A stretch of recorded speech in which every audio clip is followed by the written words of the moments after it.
Hello, my name is Ignacio Muñoz, and today we're at the El Paso County Master Gardener's AgriLife Vegetable Garden, and we're going to be speaking with Bev Clark and Rex Morris. Bev and Rex are going to be talking to us about the wonderful hoop houses that they build here at the AgriLife. So stay tuned for some good information, something that can help you at your own gardens. So, Bev, where did you get the idea? Where did the idea originate for you to build the hoop houses?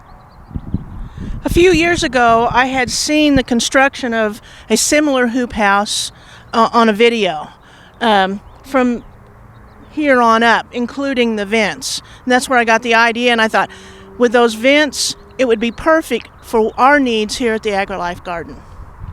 Very good. So, what was the intent? What is the intent of the hoop houses?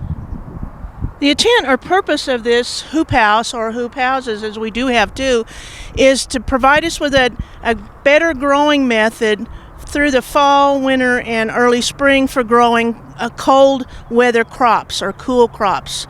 And it's worked really great. And have they met your expectations so far? Absolutely, they have. We've only done this 2 seasons, and of course this last winter was during COVID, so we were limited or restricted on when our planting season was, but they have outperformed our expectations, and we are really happy with what we've grown in there. We find it's best for leafy greens and things like that, but it produces an outstanding amount that can easily feed a family of 4 all winter long. Very good. So with that being said, Rex, tell me about the design. Was the design easy to work with? Well, the design, I think, was very easy to work with. It's basically a box that you can open and close. The top part of the box is transparent plastic so that the vegetables on the inside can get plenty of sunlight, and at the same time it holds in the heat so that the plants stay warmer, are a little bit less susceptible to the cold weather during the winter time. So can you tell us approximately how long it took you to build them? When these were built, we come out to this garden. We spent about 4 hours when these were built on Tuesdays and Fridays at that time. And over the course of 3 of the days that we were out here, that was the time that we spent building these particular houses. Very good. So tell the community or public, would you say that the average gardener, the average person, can duplicate these hoop houses in their own garden? Of course they can. These, myself and one other individual put these together, and both of us are gardeners. We are not carpenters, but we did satisfactorily complete this. So I would say if you're any kind of a handy person, then it shouldn't be too difficult. Very good. Well, that's what we all want to hear. So, Bev, what have you been able to grow inside the hoop houses? Well, again, I mentioned that we primarily use this to grow the leafy greens, kales, and spinach, and that's what seems to work best in them. If you want to put, keep in mind, if you want to put something bigger like cauliflower or cabbage, each one of those plants is only going to produce 1 head, and it's going to take up an awful lot of room. So if I recommend that you just grow leafy greens, varieties of kale, and like I said before, spinach. We've grown butter gem, butter crunch, arugula, spring mixes. Russian kale loves it in here. Any of the more tender kales will do very well in here. And of course, spinaches. We've also put green onions in here and tinkered with that. They don't get a lot of sun, but they do okay. But because this is 6 mil plastic greenhouse grade, it does very well. It holds up a long time. We do not leave these raised beds, these hoop houses on our raised beds year round. Very soon here we're going to be removing them, and we're going to be putting them in storage where they'll be kept safe from the elements. So that allows them to last longer. They do need a little bit of maintenance, but they do uphold a lot better if you protect them in the off season. So that this winter has been exceptional here for El Paso, and recently we had several nights that with freezing temperatures. Were the vegetables that you were growing inside the hoop house affected by the freezes? Well, again, because there is greenhouse 6 mil plastic on this, and these temperature actuated foundation vents that open and close on their own, this greenhouse will pretty much take care of itself as far as venting to allow ventilation. As long as we don't get an extended period of freeze for several hours, all of the stuff that's grown inside of it will be just fine. We have found that during some freezes or frosts, we'll come out early in the morning and find some frost on some of the leaves, and some of the leaves might even be a little bit stiff and hanging low. But as soon as the sun gets up past those pine trees over there, everything starts to warm up, they thaw out, they get very, very happy, and we have not found any level of damage that would discourage us from using these in that manner. We also keep inside our greenhouse a wireless indoor-outdoor thermometer. The transmitter transmits to a receiver we keep in our shed, and we can track or keep a watch on temperature fluctuations inside the greenhouse. So it works very well for us. Very good. So Rex, back to you. Can you tell us what type of maintenance they require? Well, actually, they don't require a lot of maintenance. However,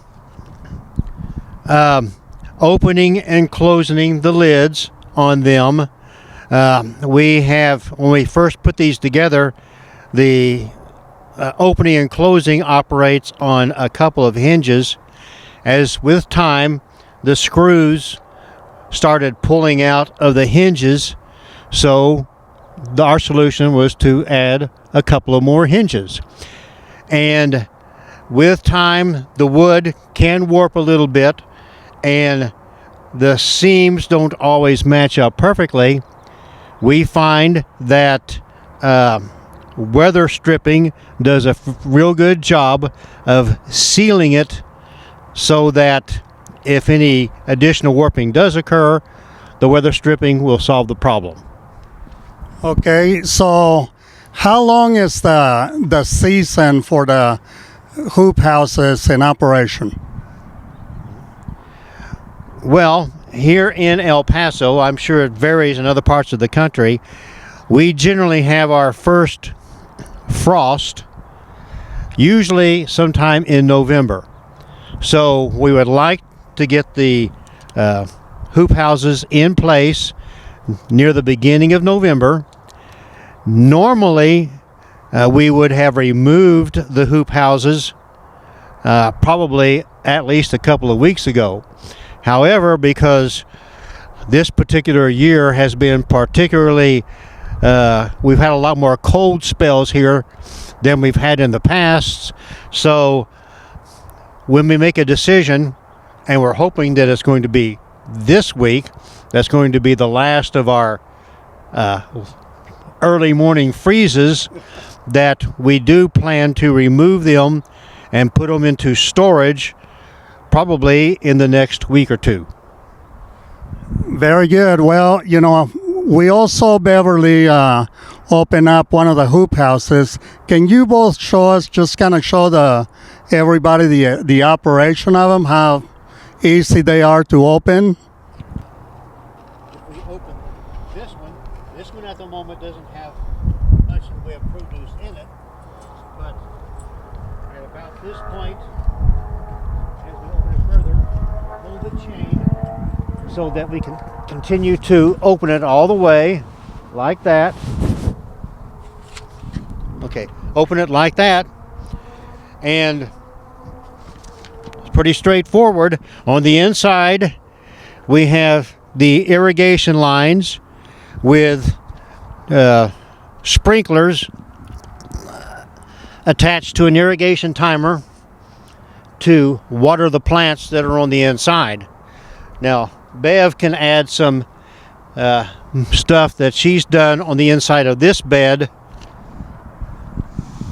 Well, again, these are heavy, and when that lid is open, we want to secure it so it doesn't go back any farther and so that it won't fall forward. So we have chains on them to help hold the lids open where we want them. We also, like Rex mentioned, we do have automated irrigation that runs underneath the hoop houses themselves, and we use micro bubblers to water what we have in here.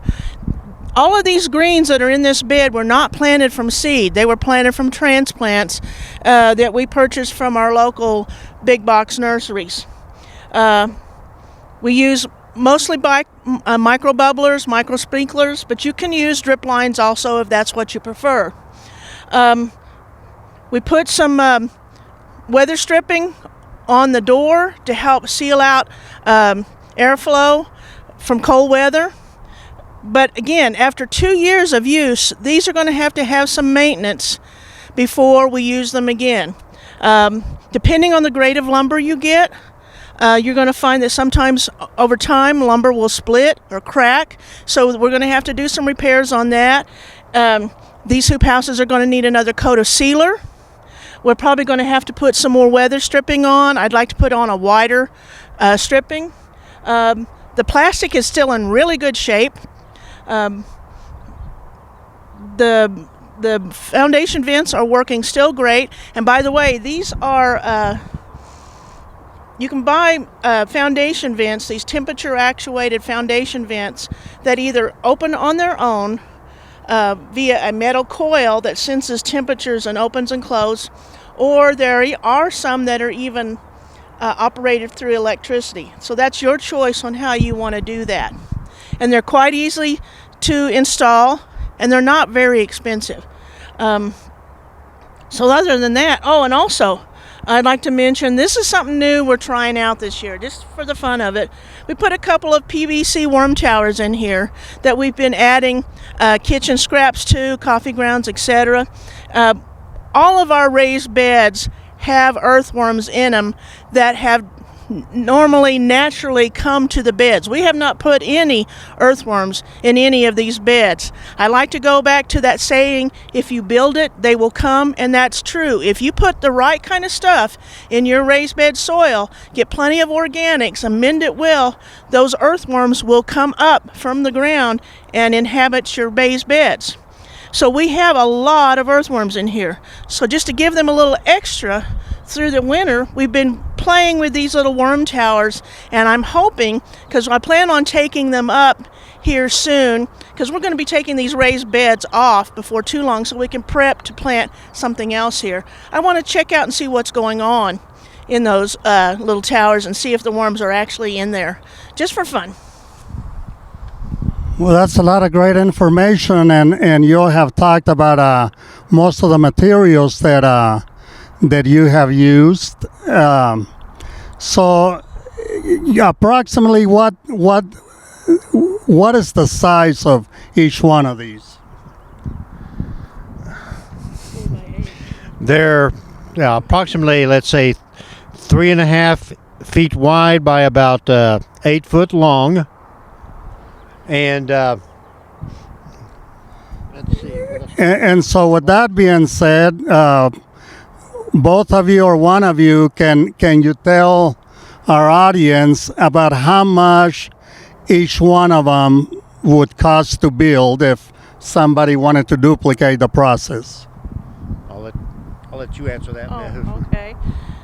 Well, because of the size of these to fit our particular raised bed, I think we estimated that each one of these costs, depending on the materials you use, costs about $275. That's for our size that we needed for this raised bed.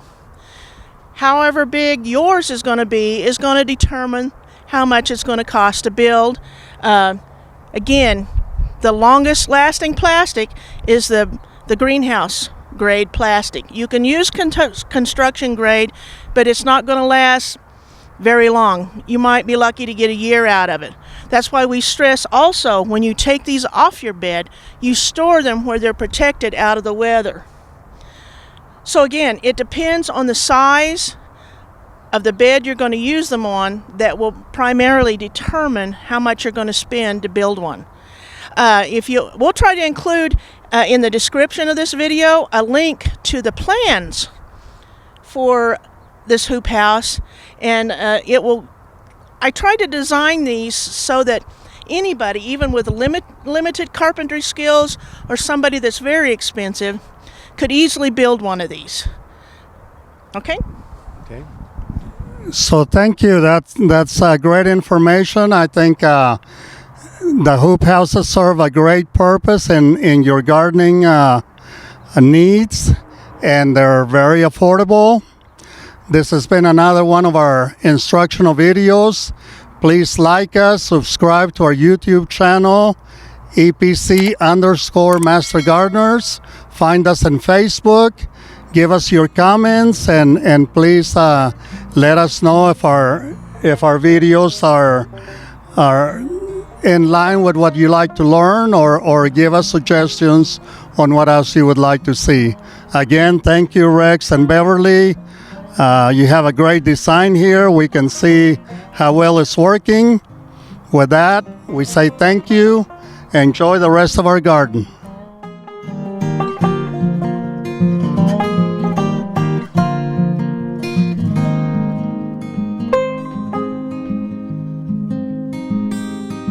Thank you.